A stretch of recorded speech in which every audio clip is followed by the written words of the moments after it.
हालांकि आज शुक्रवार नहीं है, बृहस्पतिवार है और बृहस्पतिवार में ही जो लोग हैं वो सिनेमा का सेलिब्रेशन कर रहे हैं, क्योंकि यहाँ पे दो महानायक जो हैं, दो बड़े नायकों की फिल्म जो है आज रिलीज़ हुई है और इसका नाम है वेट्यान द हंटर। और ये फिल्म पैन इंडिया फिल्म है जिसमें अमिताभ बच्चन और रजनीकांत, अमिताभ बच्चन और रजनीकांत की जो जोड़ी है वो बहुत सारी फिल्मों में आपने पहले देखी होगी। जहाँ तक मुझे याद आता है 3 फिल्में मेरे जहन में हैं जिसमें इन दोनों ने साथ में काम किया है, जिनमें लास्ट फिल्म थी हम, जो 34 साल पहले के करीब रिलीज़ हुई थी।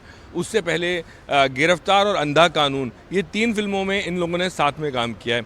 अब इनका एक साथ आना अपने आप में बहुत बड़ी बात है और यही वजह है कि दर्शकों के बीच सेलिब्रेशन का, जश्न का माहौल है।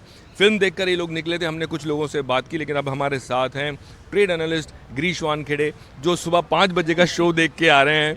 और 5 बजे का शो देखने के बाद वो भी, मैं इनको ये बात बोल रहा था कि ये पिक्चर हिंदी में नहीं होगी और ये बोले नहीं हिंदी में है, और ये जब लौट के आए तो बोले तमिल में देखी लेकिन मुझे बहुत मज़ा आया। तो पहले तो आप बताइए क्या एक्सपीरियंस रहा आपका? बहुत ज़बरदस्त एक्सपीरियंस है। मुझे ये फिल्म इतनी पसंद आई है, मैंने तमिल में देखी, लेकिन बावजूद दूसरी भाषा के पहले 10 मिनट के बाद अपने आप फिल्म में आप इन्वॉल्व हो जाते हो। उसके बाद भाषा ज़रूरत नहीं होती आपकी, क्योंकि विजुअल्स इतने इफ़ेक्टिव है और स्टोरी जो है वो इतनी लीनियर है कि आप समझते चले जाते हो। और ऊपर से 2 महानायक। तो मैंने फिल्म देखी है, 5 बजे का शो देखा है मैंने, फिल्म हाउसफुल थी और मैं दावे के साथ कह सकता हूँ कि ये फिल्म ब्लॉकबस्टर है, क्योंकि मैंने बहुत एंजॉय की।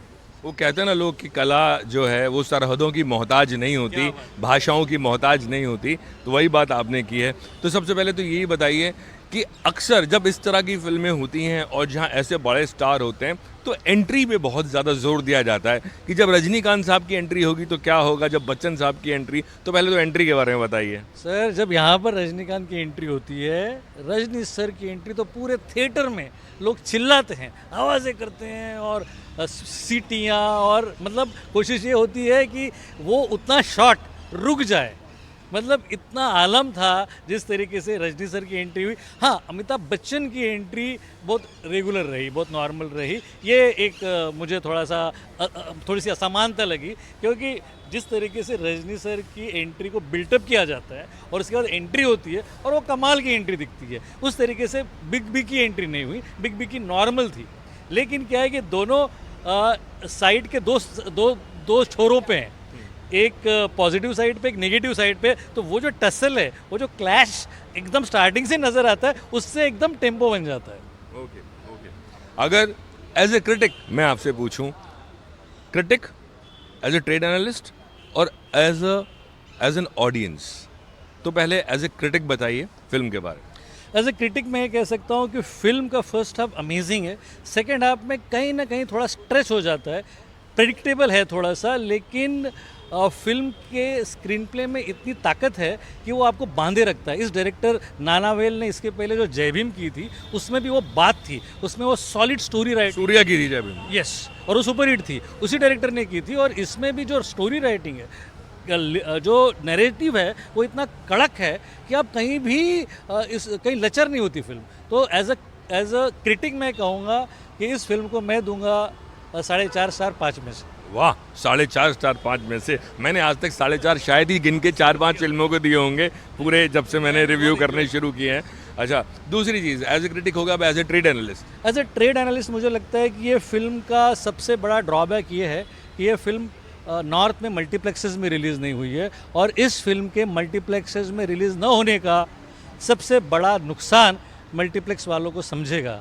क्योंकि ये फिल्म मासेस की भी है और क्लासेस की भी है, दोनों हैं। तो ऐसे में ये जो बिज़नेस करेगी, उससे मुझे लगता है कि ये कम से कम जो नॉर्थ में बिज़नेस है इसका और साउथ में, ये टोटल 5 भाषाओं में जा रही है, हिंदी, तमिल, तेलुगु, मलयालम और कन्नड़ा। उससे मुझे लगता है कि ये 3 दिन में 200 करोड़ का आंकड़ा पार कर लेगी। ऐसा क्यों कि ये इधर नॉर्थ बेल्ट में रिलीज मल्टीप्लेक्सेस में नहीं हुई है?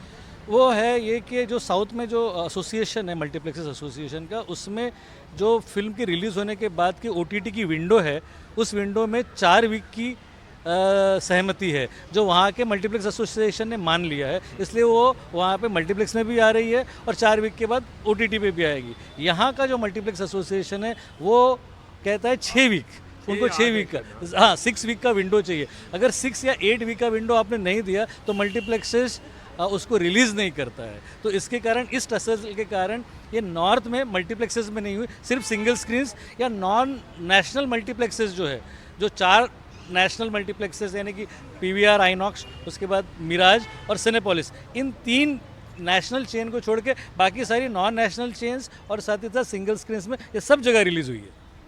ये आज बृहस्पतिवार को रिलीज़ हो गई है पिक्चर और कल शुक्रवार को और फिल्में रिलीज़ हो रही हैं, जिनमें से एक एक्शन है जो कि जिगरा है और उसके अलावा एक कॉमेडी है ना। और अब अगर हम सिर्फ विक्की विद्या का वो वाला में 2 हिंदी हैं, दो मराठी हैं और ये 2 जो है साउथ से हो गई, एक ये और एक मार्टिन भी एक्शन फिल्म है।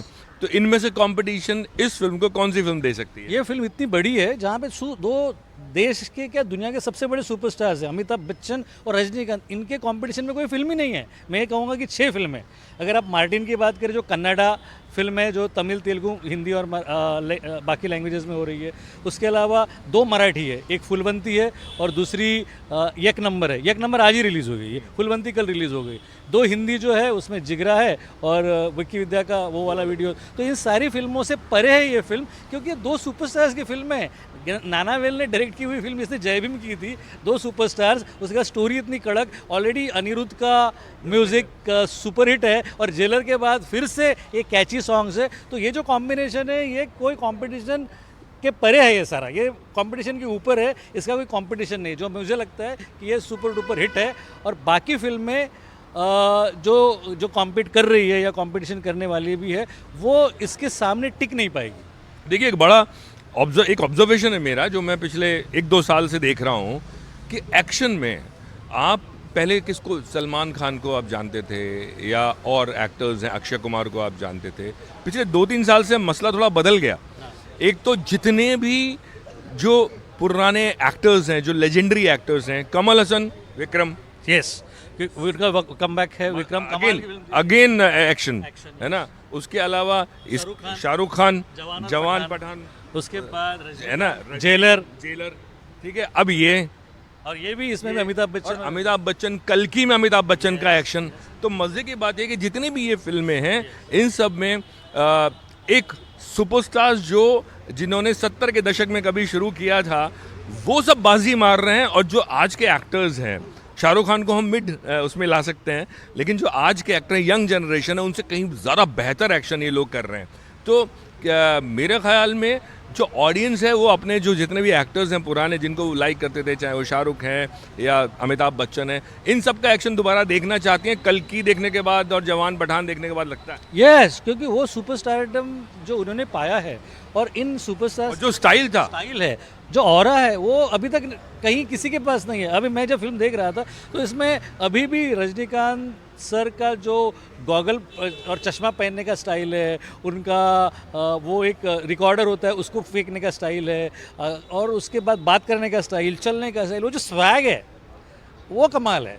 और वो सुपरस्टार्स में, ये वो सुपरस्टार्स जो 70s में जिन्होंने राज किया, 80s में राज किया, आज भी अमित जी जब स्क्रीन पे होते हैं तो उनका क्या स्क्रीन प्रेजेंस है। और इस फिल्म की सबसे इंटरेस्टिंग और गजब की बात यह है कि आखिरी शॉट में अमिताभ बच्चन और रजनीकांत गले मिलते हैं, एक दूसरे से मिलते हैं। वो शॉट तो मतलब भाव विभोर कर देता है और उसके उस मुस्कुराहट के साथ आप थिएटर के बाहर निकलते हो। तो वो जो मोमेंट है वो अविस्मरणीय है।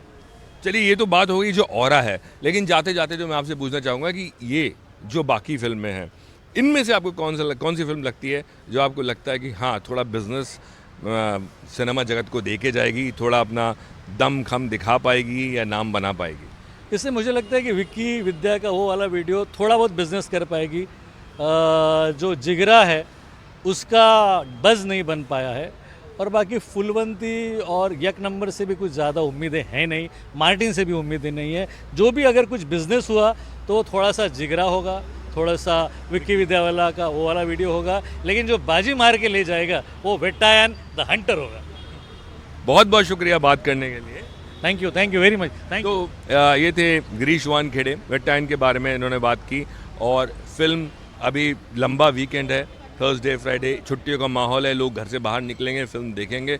ऐसे में बॉलीवुड को और साउथ के सिनेमा हैं, उनको सबको ये उम्मीद होगी कि सारी फिल्में चलें और अच्छा बिजनेस करें, क्योंकि 2024 फिल्मों के लिए अच्छा नहीं रहा है। और एंड तक आते आते जितनी भी फिल्में आ रही हैं बड़ी साउथ से या बॉलीवुड से, वो सब अगर बिजनेस कर जाएंगे तो 2024-2023 की तरह शानदार हो सकता है।